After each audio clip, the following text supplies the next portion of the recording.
December 4th, 2024. 6:45 a.m. Midtown Manhattan. A 52-year-old man walks east on West 54th Street toward the Hilton Hotel. He's wearing a blue suit. He's alone. He's the CEO of the largest health insurance company in America. Brian Thompson is about to deliver a keynote address at an investor conference. He never makes it inside. A gunman waits outside the hotel. He's been there for 10 minutes. The shooter wears a gray backpack and a black face mask. He stands near a bus stop on the sidewalk. He watches the entrance. When Thompson approaches the hotel's main doors, the shooter steps forward. He fires a suppressed handgun. Thompson falls. The shooter fires again. Then he jams the gun, clears the malfunction, and fires a third time. Thompson is dead before he hits the ground. The shooter steps over him. He walks east into the morning crowd. He disappears into the city. This is how it unfolded. The Hilton Hotel on West 54th Street is a glass tower. It's not remarkable. It's one of 1,000 corporate hotels in Manhattan. But on December 4th, it becomes the epicenter of something bigger. The investor conference inside is called the UnitedHealthcare 2024 Investor Day. It's a routine event.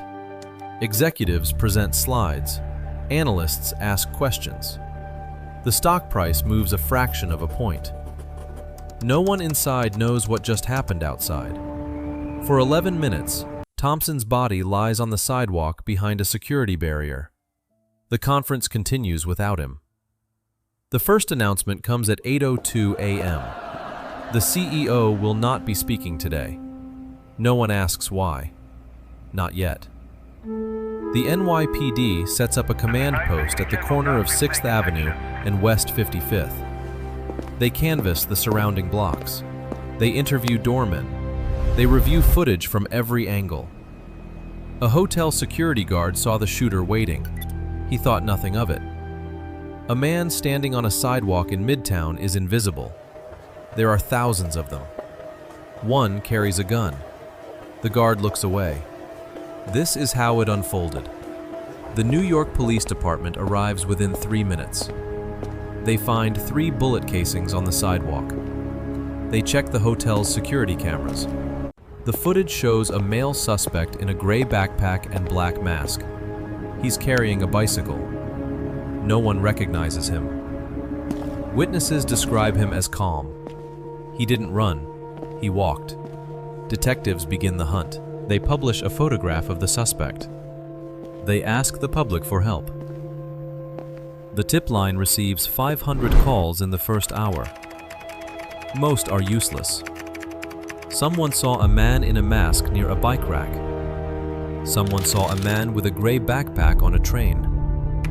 The detectives sort through the noise.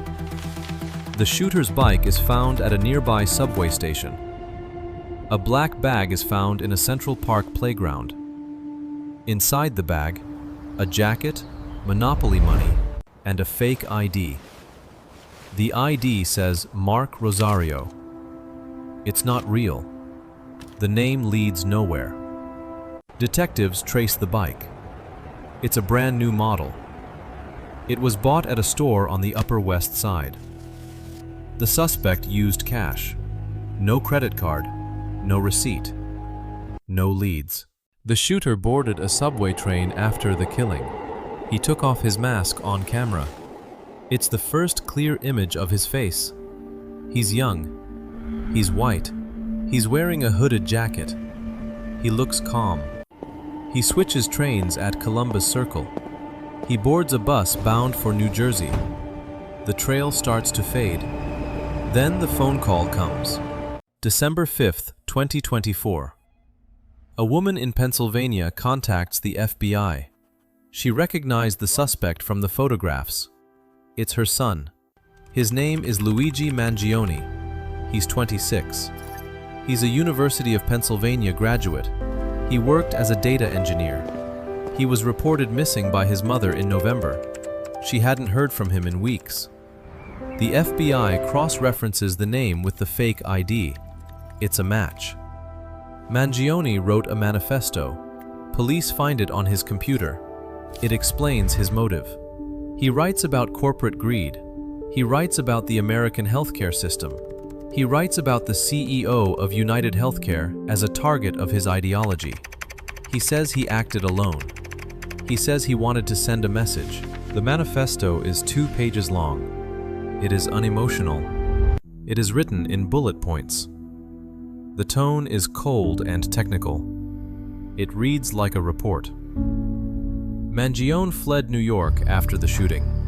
He traveled to Pennsylvania. He stayed in a motel outside Altoona. He used cash. He didn't call his family.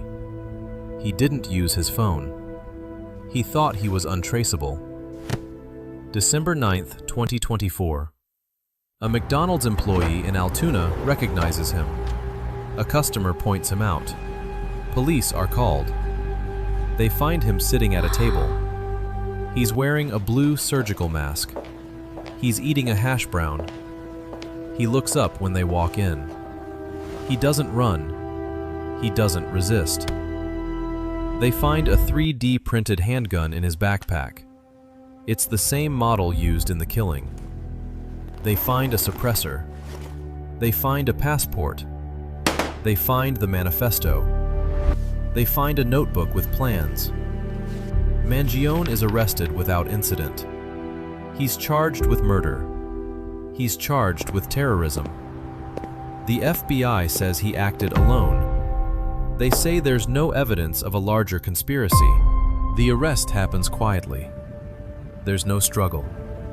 No shouting. No breaking glass. The McDonald's employees go back to work. The customers finish their breakfast. The police car drives away. Altoona returns to normal in 30 minutes. It's almost anticlimactic. A national manhunt ends in a small Pennsylvania town over a hash brown. The detectives in New York receive the news via text message. No one cheers. They file the paperwork. They call Thompson's family. One of them goes home and tells his wife he finally slept through the night. The social media reaction is not quiet. It begins within minutes. The algorithms reward the story. The hashtags start.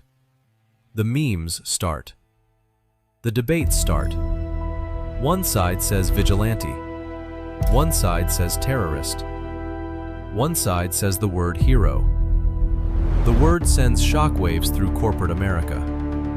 UnitedHealthcare stock opens down 6%. The other insurers lose value too. The C-suites are watching. They know what the online chatter is saying. They know what it means. Thompson's wife releases a statement. She asks for privacy. She says her husband was a good man. She says he worked hard. She says he loved his family. She doesn't mention the shooting. She doesn't mention the manifesto. She doesn't mention the debate. She lost her husband in front of a Hilton Hotel. The rest is noise. The news spreads. Social media explodes. Some people call him a hero. Some people call him a murderer. His manifesto circulates online. Healthcare CEOs are given security details. UnitedHealthcare cancels its investor conference. The trial begins. Mangione pleads not guilty. His lawyers argue he was delusional.